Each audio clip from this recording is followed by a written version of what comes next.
Hello दोस्तों, welcome back to my channel. कैसे हैं आप लोग। आज मार्केट टोटली साइडवेज रेंज में रही, जो कि एक रेंज थी 60 पॉइंट की रेंज। इसी पॉइंट की रेंज में मार्केट कंप्लीटली साइडवेज रही और मार्केट मॉर्निंग में थोड़ी गैप अप खुली थी और इस गैप अप को मार्केट सस्टेन नहीं कर पाई और उसके बाद मार्केट ने जो सपोर्ट लिया अपना, इस वाले लेवल पर सपोर्ट लिया जो कि 19,400 के करीब था। तो जब भी ऐसा सपोर्ट आता है, जो पिछले दिन का हाई होता है स्विंग, तो इसके पास सपोर्ट लिया और मार्केट जो नेक्स्ट सपोर्ट ले सकती थी इसके पास भी सपोर्ट ले सकती थी, जो कि अपनी रेंज निकल के आ रही है 19,380 की। ठीक है।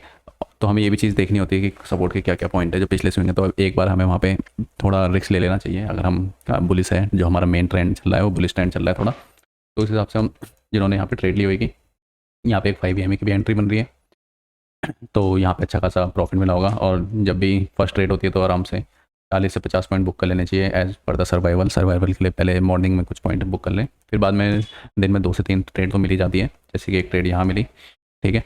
तो सबसे पहले फर्स्ट काम होना चाहिए अपना सर्वाइवल के लिए पॉइंट इकट्ठे करना। फिर उसके बाद नेक्स्ट ट्रेड यहाँ मिली, ये भी 5 EMA की एंट्री पे थी जो कि 2 PM पे आई थी।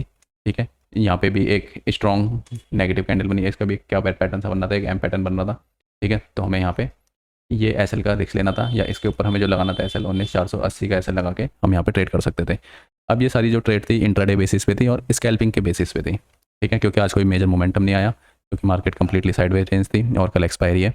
अगर बाई चांस कल मार्केट 19,350 तक आ जाती है या 19,330 तक आ जाती है, ठीक है, मॉर्निंग में गैप खुले, गैप डाउन ही खुले और फिर यहाँ तक आ जाए और ये रेंज 12 बजे तक ऐसी रहे, ठीक है, और इस रेंज को तोड़े बिना 19,300 तक बेसिकली, ठीक है, तो फिर हम एक शॉर्ट कवरिंग के लिए एक एक्सपेक्टेशन रख सकते हैं यहाँ पे। ठीक है। शॉर्ट कवरिंग मूवमेंट के लिए हम यहाँ पे ट्रेड ले सकते हैं और जिसका टारगेट आराम से 150 पॉइंट का रहना चाहिए, जो कि सबसे पहले मोमेंटम आएगा 12 बजे, फिर उसके बाद 1 बजे, फिर 2 बजे के करीब।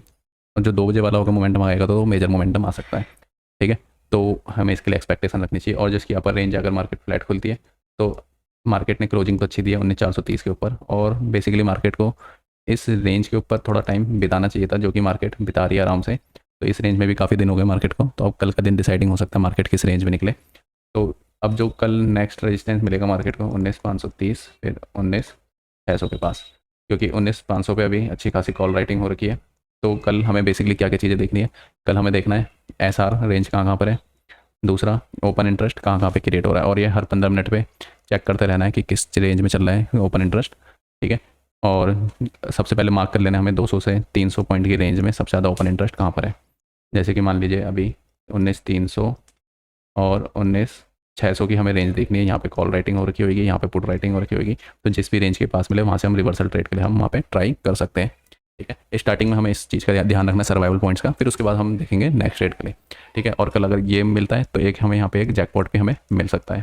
ठीक है। सेम एज जैसे कि अक्टूबर में आया था, अभी कुछ दिन पहले डिस्कस किया था, 6 से अक्टूबर का चार्ट देखना है, तो कल एक बार एक ये मोमेंटम आ सकता है और एक ये भी एक्सपेक्टेशन रखने की डाउन साइड का भी आ सकता है। ठीक है। तो 60 से 70%, 60% इस चीज़ का रह सकता है और 40% अपना डाउन साइड का भी रह सकता है। तो हमें दोनों साइड के लिए प्रिपेयर रहना चाहिए इंट्राडे लेवल पे, इंट्राडे बेसिस पे, क्योंकि हम ट्रेडिंग कर रहे हैं वो भी हाईली रिस्की जो पैरामीटर्स है ऑप्शन ट्रेडिंग में, तो सबसे ज़्यादा उसमें रिस्क रहता है ऑप्शन ट्रेडिंग में। तो हमें थोड़ा रिस्क मैनेजमेंट और अपना रिस्क रिवार्ड रेशियो आराम से मैनेज करके रखना चाहिए और फायर फाइटिंग भी करनी आनी चाहिए। पर देख लेते हैं निफ्टी, बैंक निफ्टी की क्या रेंज निकल के आ रही है। तो बैंक निफ्टी भी एक ट्रेडिंग रेंज में ही है जो कि अपनी है। अगर कल बैंक निफ्टी इसके पास सपोर्ट लेता है, सेम एज शॉर्ट कवरिंग लेते तैयार रहना है। अगर यहाँ पे गैप अप खुलता है मॉर्निंग में, ठीक है, तो यहाँ से एक शॉर्ट के लिए ट्राई कर सकते हैं, फिर जिसका टारगेट अपना यहाँ तक का रह सकता है, फिर यहाँ से एक शॉर्ट कवरिंग मूवमेंट के लिए हम ट्राई कर सकते हैं। सेम एज पैरेलली हमें 2 चार्ट लगा के रखने हैं। ठीक है। एक में बैंक निफ्टी का और एक में निफ्टी का। और हमें एक चीज़ और देखनी है कि सेंसेक्स की भी एक्सपायरी है, तो सेंसेक्स के भी हम कॉल या पुट बाय कर सकते हैं, क्योंकि प्रीमियम थोड़ा भी डाउन होंगे और मोमेंटम अच्छा मिल सकता है, क्योंकि नेक्स्ट डे ही सेंसेक्स की इसमें एक्सपायरी है। ठीक है। फिर निफ्टी में आज तो खैर कम ही लोगों ने ट्रेड करी होगी, जो बेसिकली फिर निफ्टी में करते होंगे उन्हीं लोगों ने करी होगी। तो ये भी अभी जो रेजिस्टेंस है इसके नीचे क्लोज हुआ है। ठीक है। क्योंकि अच्छा खासा रेजिस्टेंस है तो यहाँ पे थोड़ा टाइम बिताना चाहिए इसको। ठीक है। और जब भी मूवमेंट आएगा तो इसके ऊपर ही आएगा। ठीक है। तो ये रहा फिर निफ्टी का। और एक बार रिलायंस देख लेते हैं, कल रिलायंस को डिस्कस किया था।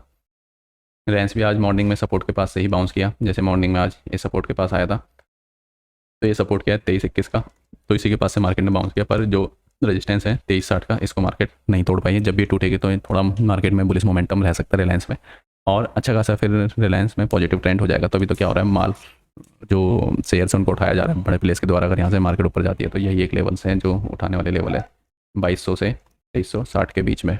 तो वीडियो में आज के लिए इतना ही। Thank you.